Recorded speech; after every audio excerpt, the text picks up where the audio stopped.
Welcome to this video on how to draw an ellipse in 2D sketch mode of Autodesk Fusion.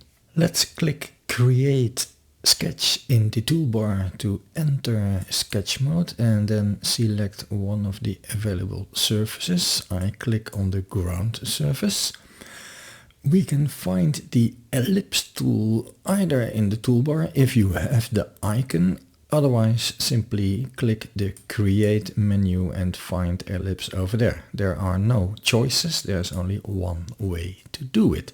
And that way is to first select a center point. Well, for convenience, I click the 0.0 coordinate. Then we click with the mouse and we can let go, move the mouse in the direction you want your ellipse to be oriented. We can click or type in an exact value, let's say 150.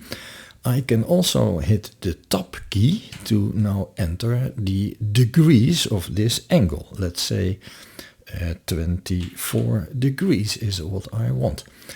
Now click the left mouse button, and the third thing to do is to define the width of the ellipse, which we can do by eyeballing it and clicking somewhere, or type in an exact value, 50.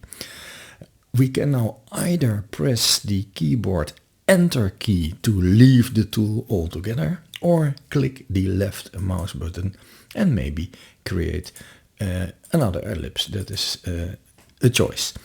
To end the tool, Escape or Enter. This was actually it.